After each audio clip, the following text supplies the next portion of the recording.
Jæja du, continue the game.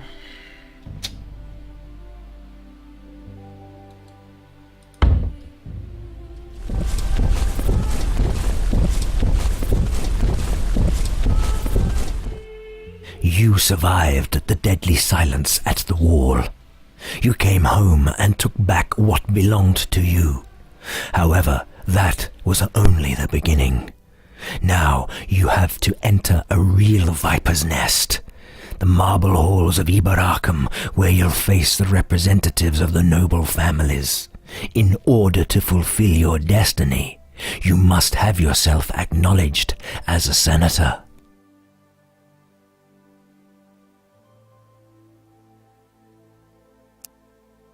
For the first time in your life, you see the main square of Iberakum as the perfect symbol of what the provinces have become. Crumbling palaces, cracked flagstones, all hidden in the shadows of the past, cringing before the gigantic statues built by Emperor Hadrian.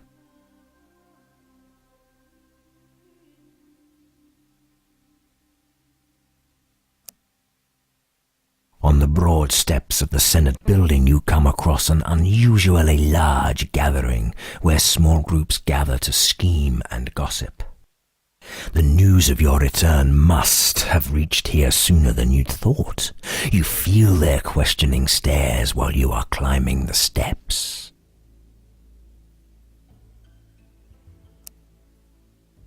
Muffled voices herald your arrival in the gloomy vaulted hall.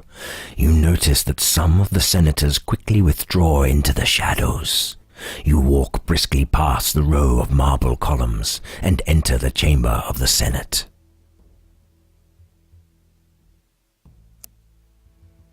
The chamber of the Senate resembles a large cauldron where the rows of seats gradually descend towards the speaker's stand.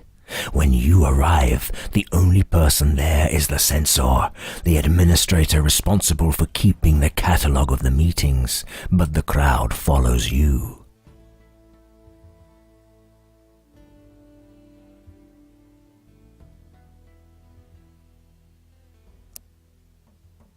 The censor shakes his head sadly.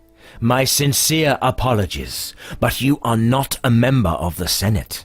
You have no right to speak here. You feel the nauseating surge of anger rising again. This man can't fathom the things you went through, but you might give him a taste. The man hits the ground with a loud crash. A stunned silence falls over the hall, so everyone can hear you when you repeat your name. The censor grabs the pen, but his hand is shaking. A drop of blood stains the ink and your name. It feels like an omen. Noble senators, I'm aware that my behavior may strike you as offensive. Some of you think my words defy tradition. But take into consideration the sad events that befell my family. This matter is of the gravest urgency. If I'm not a senator, I can't address you properly. If you want to formally discuss my request, I'll wait here. However, considering the urgency of the matter I intend to present before you, I'm willing to share my thoughts with you before the formal session. You pause and the hall is filled with an excited buzz.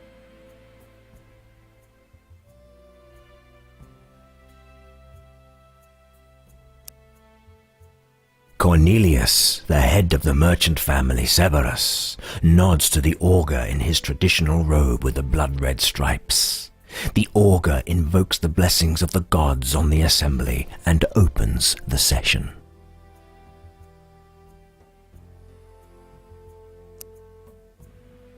The augur, wearing his traditional robe with its blood-red stripes, invokes the blessings of the gods on the assembly, then summons the senator of the highest rank, Cornelius Severus. Cornelius Severus is a noble-looking man with silver hair and a very powerful presence. After greeting the Senate, he immediately turns to you. I see that Septimus Sulla is making an unexpected appearance among us. May I ask for his formal acceptance into our ranks?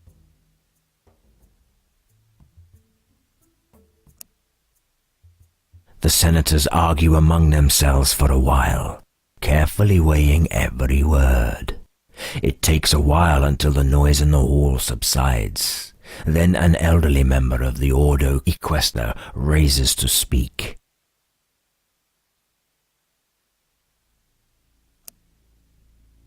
The aging senator puts your request to the vote, and the senators reach a unanimous agreement. Afterwards, Cornelius Severus walks to the speaker's platform, but only to ask you to speak. Pompeius Messala is a small, fat man with beady eyes. His speech is nothing but a set of empty phrases and an example of outrageous pretentiousness. And you are relieved when the head of the Quintus family, the commander of the legions, replaces him on the stand.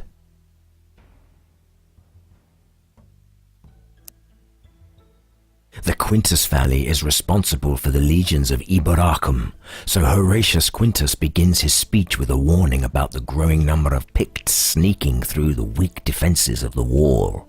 He insists on increasing the number of soldiers, which leads to a heated debate.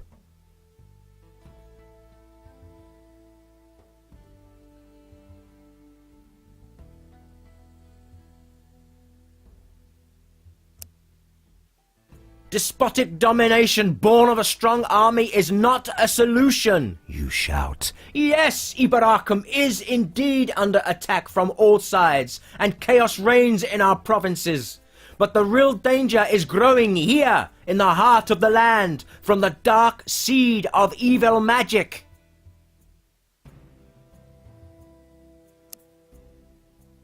Your words have clearly stirred up some emotions. The Messalas are infamous for their shady ties to the warlocks beyond the wall, so they suddenly grow very quiet, just like the Caracellas who study the magic that keeps the wall standing. Horatius Quintus only looks grim. The debate is long and tiresome. Finally, they decide to vote. The lower-ranking senators carefully wait until the more powerful members raise their hands. The Senate votes in favor proposal, and they agree to increase the size of the army of Iberakum. Horatius Quintus returns to his seat. Now it's your turn to speak. Senators, you begin bitterly. You ordered me to the wall to help the Caracalla family against the invading Picts. And then I was left alone, betrayed by those who sought my help. Lies, shouts one of the Caracallas. We had to move back to our states to defend ourselves. You glare at Senator Caracalla. Your estates were far away from any danger, and the place where you set up your camp is a day's walk from the wall. The senator suddenly looks more relaxed, and he even tries a weak smile. Prove it, Sulla! Otherwise these are just empty words! Senator Caracalla continues. Due to some unforeseen circumstances we were delayed. That much is true. But look who is talking about betrayal! The leader who survived the battle without any wounds! So he deftly accuses you of cowardice and places you under scrutiny.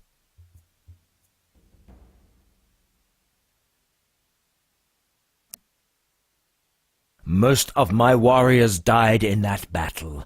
I was left for dead, bleeding from my wounds, and it is a miracle that I survived. And for what? To come home and see my family destroyed, my estates burned to the ground? I stood up for you and you betrayed me. The senators exchange ashamed glances. Instead of the usual commotion, this time eerie silence fills the marble hall.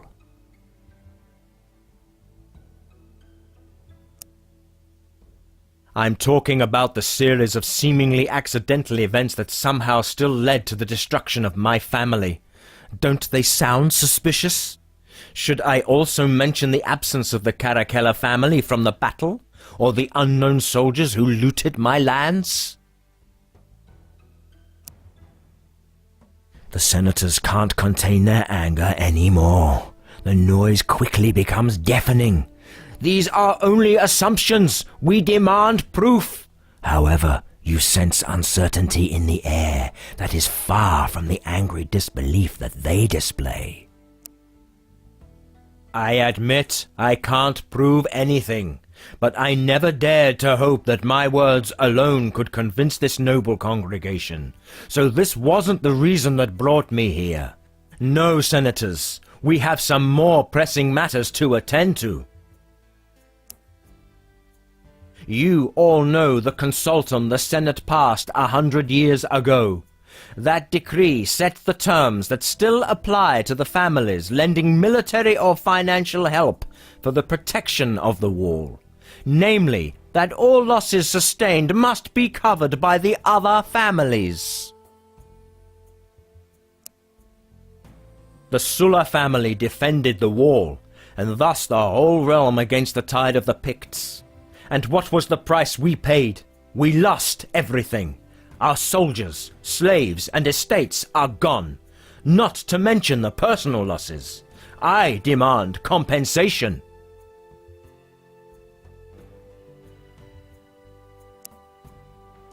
Cornelius rises from his bench.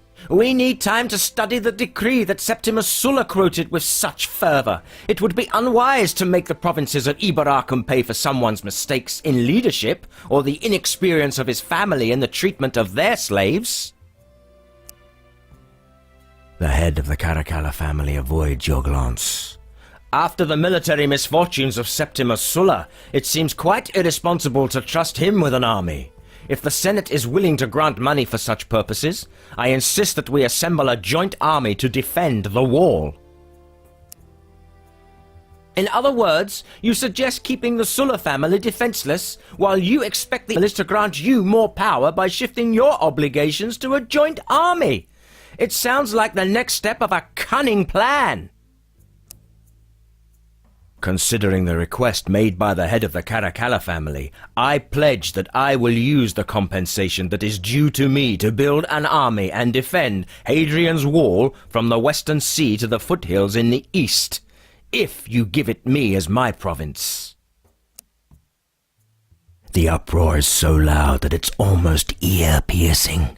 This is clearly a debate that will go into the annals of the Senate. Finally, the augur has to intervene personally, but it takes some time until everyone calms down. Now the Senate will vote. The Senate offers you 2,000 gold and grants you an auxiliary force until you've gathered a new army. In addition, you are now the lord of one particular section of the wall, ranging from the Western Sea to the hills in the east, granted to you to defend it from the Picts.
On my way.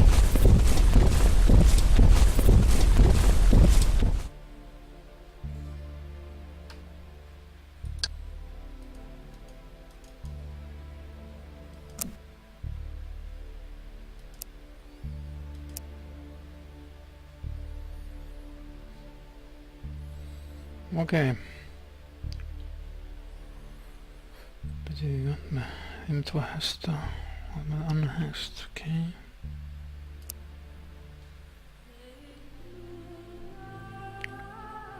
Och allt spjött med för att börka med.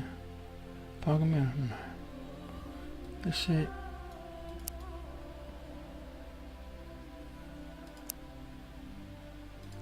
Yes. Og þessu ekki hérna, ok. Drusl, ok. Taka hann burtu.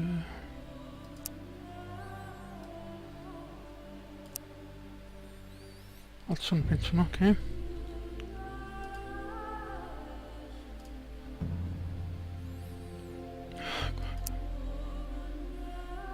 Okay, búinn. Close, yes, close, allt. Okay.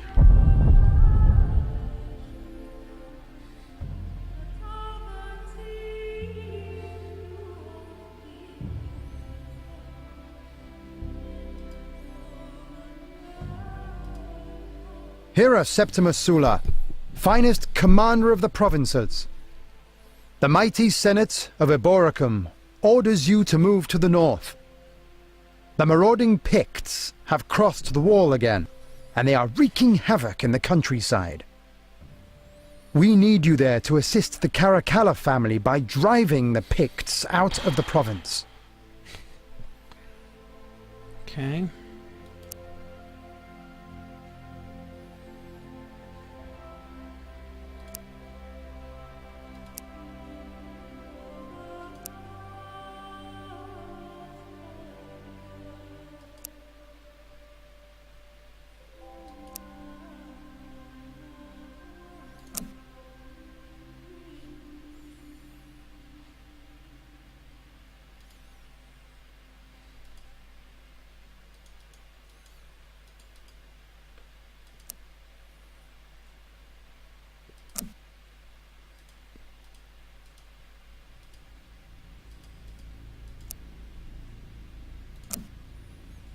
Focus.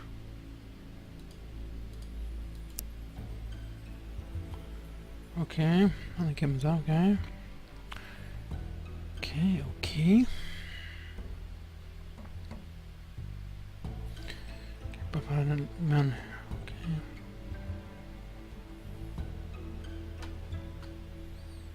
Jag kommer bara, men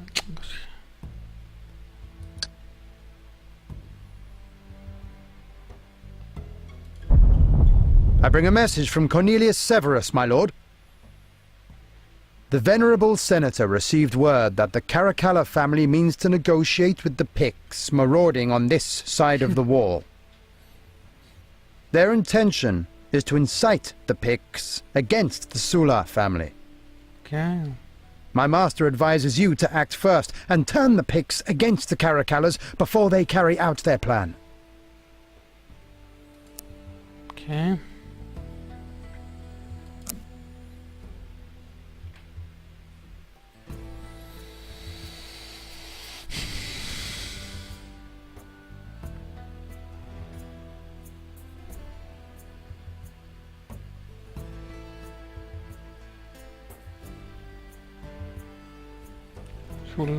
Sola igen.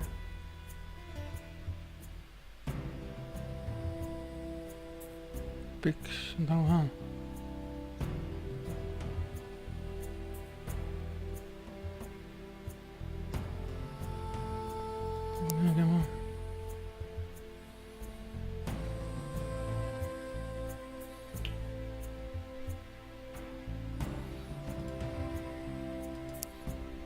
The people of the Brigantes are very reclusive.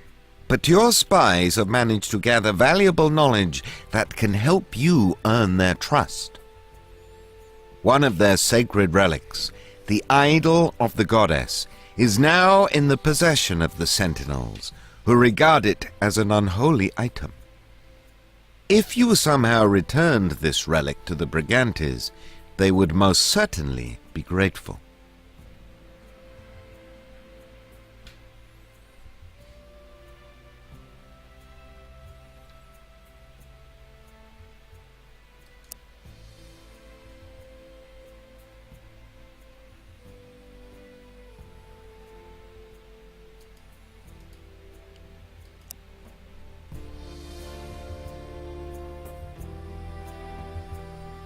Okay.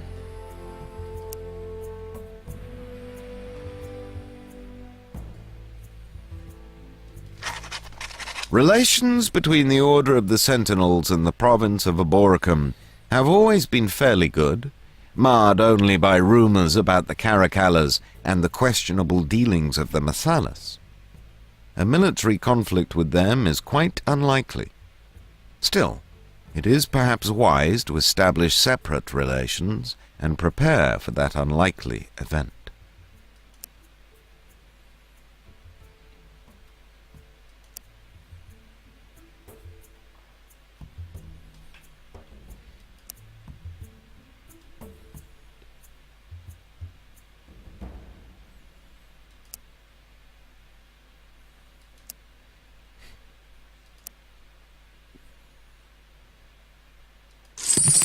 There are new quarries in the hills of Malahot that provide cheap stones as building materials.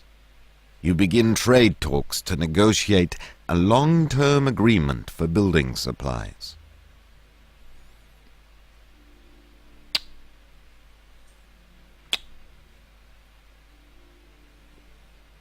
Closed.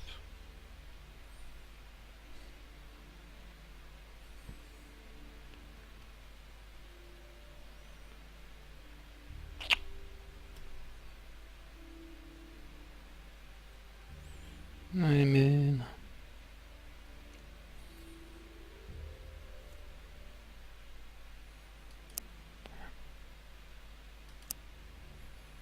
okay.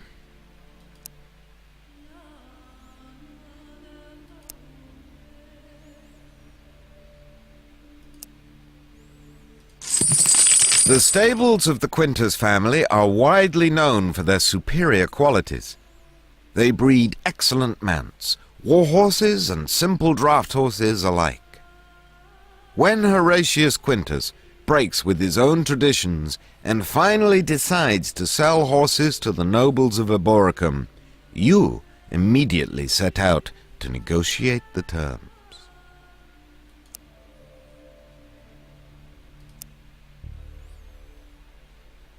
Okay.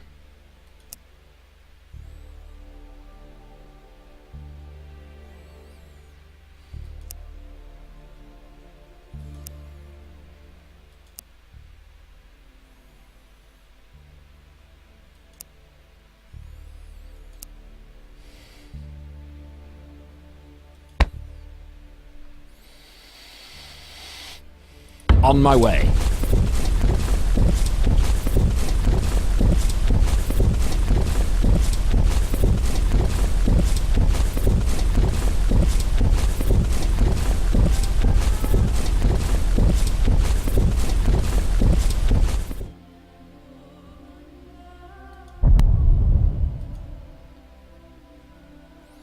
Yeah, update next. Okay.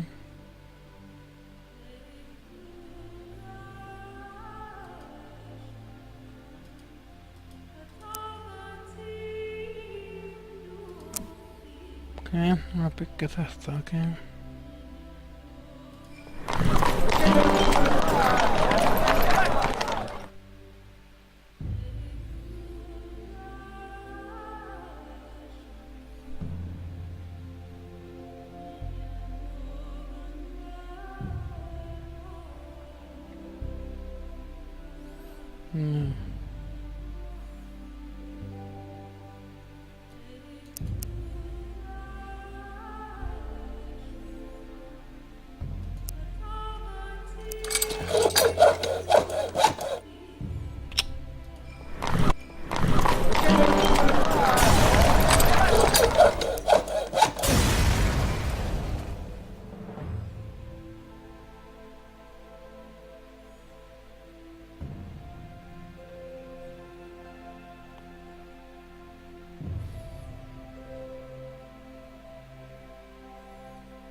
Tätä on kaunallista, okei. Okay.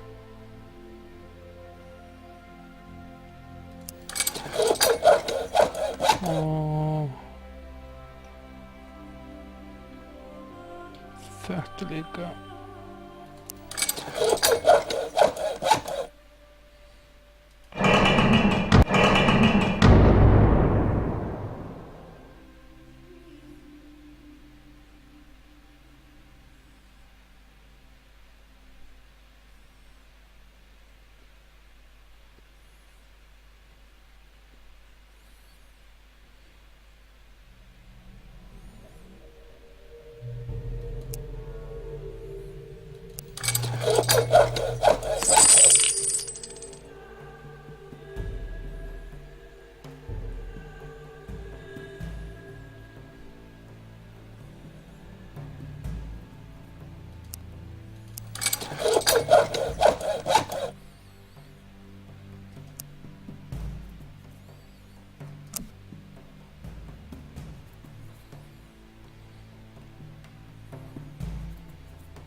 The focus of the current debate in the Senate is the question of how previously unused military reserve funds could be best employed. Horatius Quintus proposes to spend it on the development of the public army of Iberakum. The issue naturally leads to serious arguments, where everyone has a firm opinion on the matter.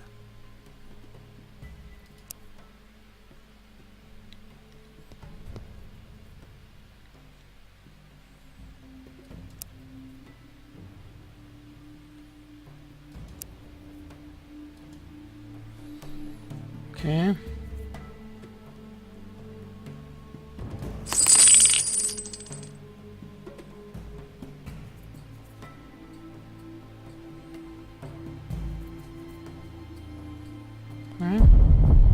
I judged you well, Septimus. You are clearly cut out for the task I had envisioned for you. Such fire and determination. But New Rome is still divided, and thus weak. You need to deal with the squabbling families once and for all. You can do it peacefully, only luring them to our side, building your reputation until they have no choice but to acknowledge your greatness. Or you can cut them down like grass.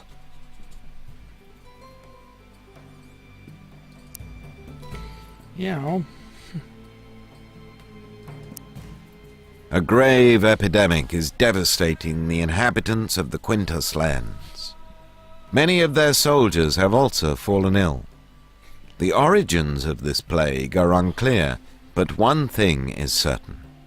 Many more victims will die if they don't receive a cure.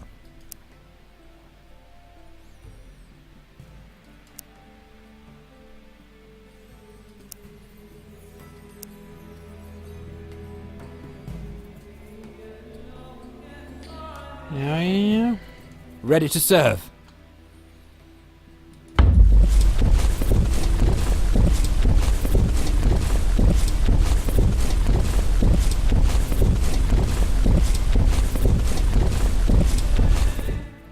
A picked army broke through Hadrian's Wall and found refuge in a fortified Roman villa near the main roads.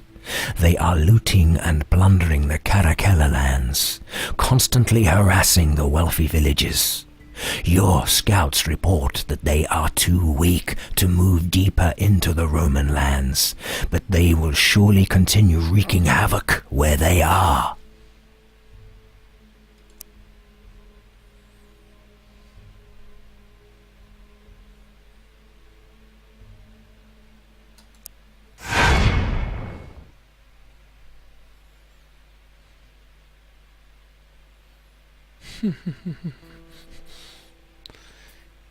Let's see. Yeah, made it, okay.